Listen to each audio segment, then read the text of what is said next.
a patient is admitted to Elkhart General with an insulin pump. We want to get the interim insulin pump packet, and it will be either in your inpatient diabetes reference guide or from the nursing supervisor, and these will be pre-printed packets. Then in that packet is an algorithm, and you're going to follow this algorithm. So I will just work through the algorithm with you. First, we want to go into Cerner, and under the documentation piece of the adult admission history, under the valuables and belongings, under the money and electronics here, we just want to click other and type in actually insulin pump and click OK, and then save with the green check mark that they actually have the insulin pump. And then you want to go into the medication, and you want to document medications by history, like a home medication history, and you want to add, and you have to search insulin pump. Yep. Under drug form, scroll down and it'll be injection, and then here in the instructions box you'll just want to put what type of insulin that they use in the pump: Humalog, Novolog, Apidra. And then save it, document your history, and then that will actually record that the patient has an insulin pump on admission. Then the next question on your algorithm is, can the patient keep the insulin pump during the hospital stay? The first box in blue are contraindications that we would have to remove the pump. So if the patient is admitted with DKA, they can't keep the pump. If they're admitted with HHS, which is hyperosmolar hyperglycemic syndrome, they can't keep the pump. If they're admitted to critical care, if they have impaired cognition or judgment, if they're unable to physically manage their pump, it has to be taken off. And it would be a temporary disconnect if they're going to a PET scan, MRI, IV pyelogram, or a nuclear scan. They would temporarily disconnect it. So then on the algorithm, we have a yes or no side. So if they have contraindications, we're going to the no. We have to obtain an order from the provider to discontinue the pump and obtain alternate insulin regimen orders for sub-Q or IV. Also, we need to call EGH security. They will take possession of the pump and store it until discharge. If the patient has contraindications and refuses to remove the pump, contact the provider and risk management immediately. So if they do not have contraindications, we're on the no side of the algorithm. We obtain insulin pump policy from the nursing supervisor, which will already be in your packet. And the nurse will complete the patient competency form, skills assessment, which is in your policy packet, and have the patient, the nurse will sign it. It goes into the chart for the EMR. Then we're gonna complete the pump setting worksheet. The patient will fill this out with the nurse supervising, and that goes on the chart. And the patient will sign the patient agreement.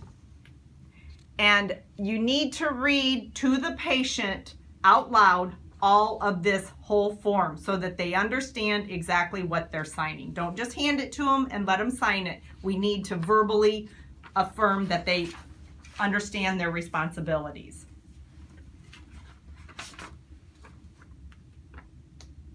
If the patient refuses to fill out the insulin pump worksheet with the settings or the patient agreement, we have to call risk management and the provider.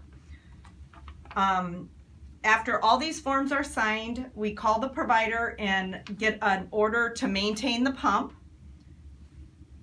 order for hypoglycemic protocol, the frequency of the blood sugar checks, and that's deemed whatever the provider wishes, and an order for a PRN vial of insulin for the patient to refill the reservoir in the insulin pump when it is due to be changed. And then you also need to notify your friendly diabetes educators and the nursing supervisor of the presence of the pump, because we need to come in at our first availability and verify on the pump settings, and we will document that in the home medication history for the MedRecs. And then under routine care, the bottom box of the algorithm, this is with your shift-to-shift documentation.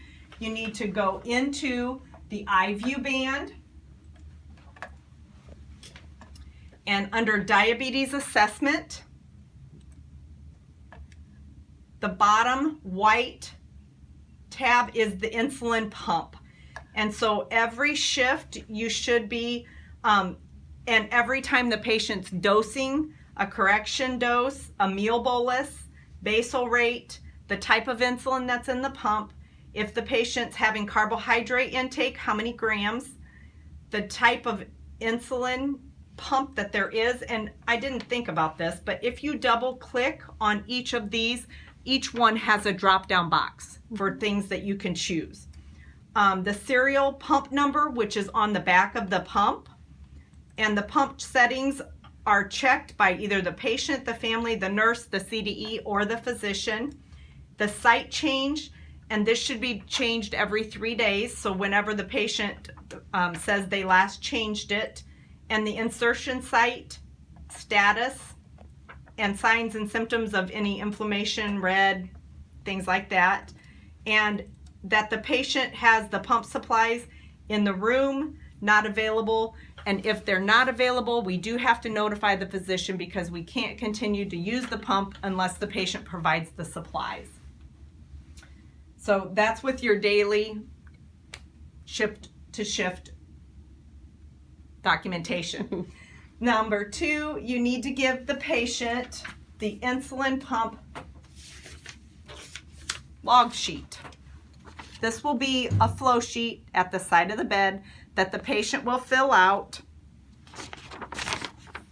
There we go. Sorry, wrong way. And it goes opposite direction. And this is only when changes occur.